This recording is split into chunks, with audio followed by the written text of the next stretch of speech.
السلام علیکم ورحمۃ اللہ وبرکاتہ۔ میں اس وقت تقریباً 36,000 فٹ کی بلندی سے اور سرزمین حجاز سے بات کر رہا ہوں۔ یہ سائنس کی ترقی دیکھیے، ایک وقت تھا کہ جہاز چلنے سے پہلے اعلان ہوتا اپنے اپنے موبائل آف کر دیں اور بند کر دیں، لیپ ٹاپ وغیرہ بند کر دیں، اور اس وقت ہم 36,000 فٹ کی بلندی پہ جہاز میں سفر کر رہے ہیں۔ نہ یہ کہ ویڈیو کالیں ہو رہی ہیں، واٹس اپ کالیں ہو رہی ہیں، میسیج چل رہے ہیں، گفتگو ہو رہی ہے، اور یہ دیکھیے یہ ہمارا سفر اتنی بلندی پہ ہو رہا ہے۔ یہ آپ کو جہاز کے پر نظر آ رہے ہوں گے، اور یہ بلندی کا اندازہ ہو رہا ہوگا۔ یہ سائنس کی ایجادات ہیں۔ ان ایجادات سے ہمیں ان نظاروں میں نہیں کھو جانا چاہیے، بلکہ جو نظارے پیدا کرنے والے اللہ تعالیٰ ہیں ان کی معرفت میں اور ان کی محبت میں اپنے آپ کو بڑھانا چاہیے، اور اس سے ہمیں اللہ تعالیٰ کی جو محبت ہے اور اس کی یاد ہے اور اس کا ذکر ہے، اس میں ہمیں اور لگنا چاہیے۔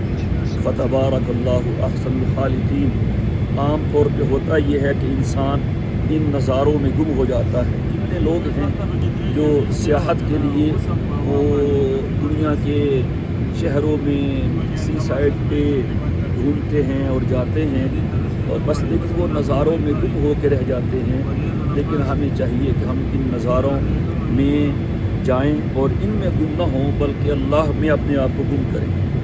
سیروا فی الارض فانظروا کیف کان عاقبۃ المجرمین، اور ان فی خلق السماوات والارض واختلاف اللیل والنہار لآیات لأولی الالباب الذین یذکرون اللہ قیاما وقعودا وعلی جنوبہم ویتفکرون فی خلق السماوات والارض ربنا ما خلقت ھذا باطلا۔ یہ اللہ تعالیٰ کی تخلیق میں، زمین و آسمان میں یہ غور و فکر کرنا اور اس میں دیکھنا اور اللہ تعالیٰ تک پہنچنا اور اس کی قدرت میں غور کرنا، یہ مقصود ہے۔ مسلمان کو چاہیے کہ ہر ایسی جگہ پہ جہاں کوئی نئی بات، عجیب بات سامنے آ رہی ہو تو فوراً اپنا دھیان اللہ کی طرف لے جائے۔ ہوا پہ ٹھہرے ہوئے اس ٹنوں من وزنی جہاز، اور اس میں سینکڑوں لوگ، اور ہوا پہ ٹھہرا بھی ہوا ہے، چل بھی رہا ہے، مکمل کنٹرول میں ہے۔ پائلٹ نے آہستہ کرنا ہو آہستہ کر لیتا ہے، موڑ کاٹ لیتا ہے، اوپر ہو جاتا ہے، نیچے ہو جاتا ہے، اور اب تو اس میں بیٹھ کے آدمی ہزاروں میل دور پوری دنیا میں جہاں چاہے ویڈیو کال کر سکتا ہے۔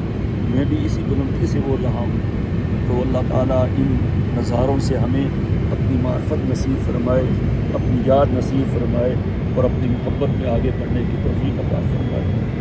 سبحان اللہ، فتبارک اللہ احسن الخالقین۔ السلام علیکم ورحمۃ اللہ وبرکاتہ۔